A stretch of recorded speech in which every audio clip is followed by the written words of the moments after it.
Pagbasa mula sa aklat ni Propeta Isaias. Nalalapit na ang araw, sabi ng Panginoon, na pasisibulin ko mula sa lahi ni David ang isang sangang matuwid, isang hari na buong karunungang maghahari. Paiiralin niya sa buong lupain ang batas at katarungan. Magiging matiwasay ang Juda sa panahon ng kanyang pamamahala, at ang Israel ay mapayapang mamumuhay.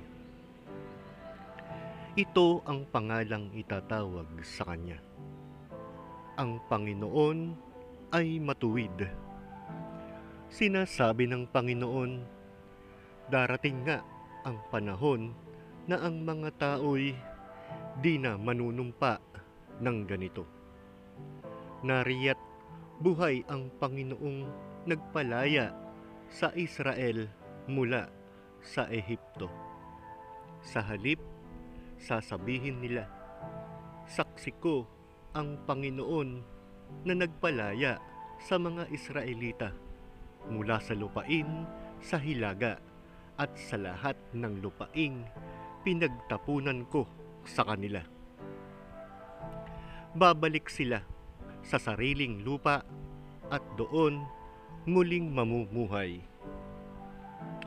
Ang salita ng Diyos. Salamat sa Diyos. Salmong tugunan ang atin pong itutugon. Mabubuhay siyang marangal at sasagana kailanman. Mabubuhay siyang marangal at sasagana kailanman.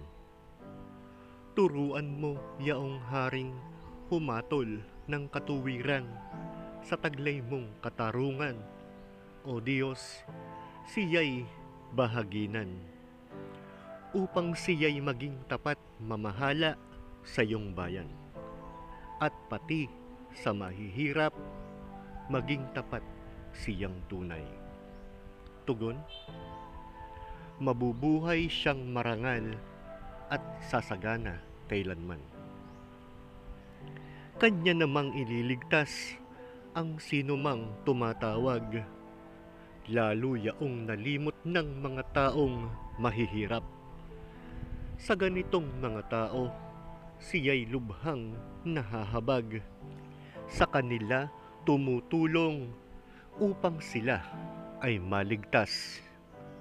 Tugon, mabubuhay siyang marangal at sasagana kailanman. Ang poong Diyos ng Israel, purihin ng taong madla. Ang kahangahangang bagay, tanging siya ang may gawa.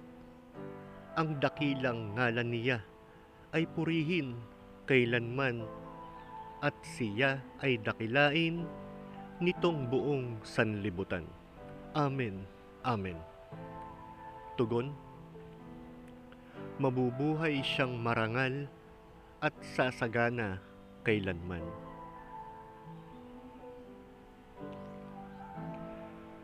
Aleluya, aleluya. Namumuno ng Israel, nagbigay utos sa amin, halina't kami sagipin. Aleluya, aleluya. Ang mabuting balita ng Panginoon ayon kay San Mateo. Ganito ang pagkapanganak kay Hesukristo. Si Maria na kanyang ina at si Jose ay nakatakda ng pakasal. Ngunit bago sila nakasal, si Maria'y natagpuang nagdadalang tao. Ito'y sa pamamagitan ng Espiritu Santo. Isang taong matuwid itong si Jose na kanyang magiging asawa. Ngunit ayaw niyang mapahiya si Maria.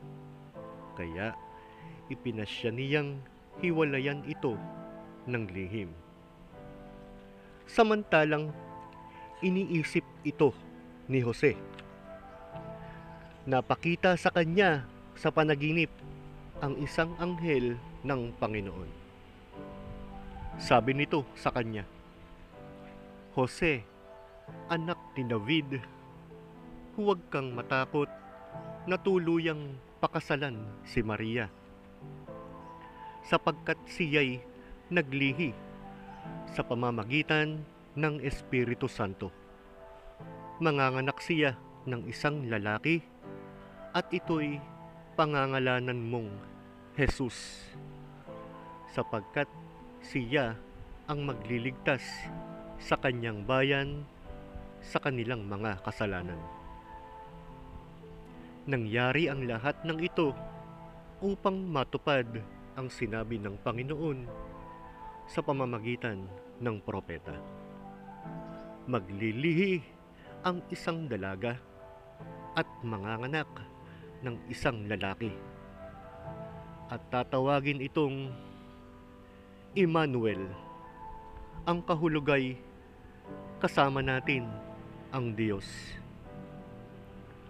Nang magising si Jose, sinunod niya ang utos ng anghel ng Panginoon.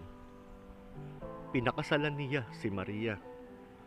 Ngunit hindi ginalaw ni Jose si Maria hanggang sa maipanganak nito ang isang sanggol na lalaki na pinangalanan niyang Jesus. Ang mabuting balita ng Panginoon. Pinupuri ka namin, Panginoong Hesukristo.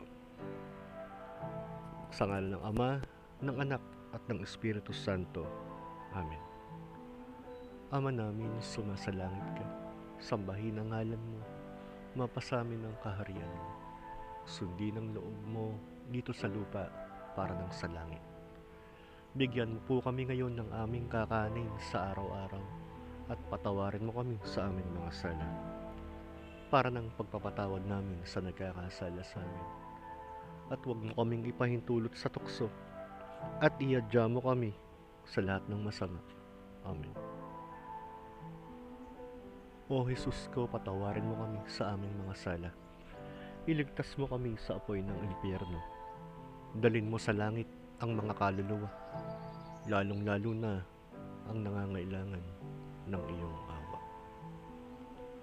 Aba, Ginoong Maria, napupuno ka ng grasya, ang Panginoong Diyos ay sumasa iyo. Bukod kang pinagpala sa babaeng lahat, at pinagpala naman ang iyong anak na si Jesus. Santa Maria, Ina ng Diyos, ipanalangin mo kaming makasalanan, ngayon at kung kami mamamatay. Amen. Luwalhati sa Ama at sa Anak at sa Espiritu Santo, kapares ng unang-una, ngayon at magpakailanman, at magpasawalang hanggan. Amen. Sa ngalan ng Ama, ng Anak, at ng Espiritu Santo. Amen. Maraming salamat po, O Panginoon, sa lahat ng iyong biyayang ipinagkakaloob mo sa amin. Amen.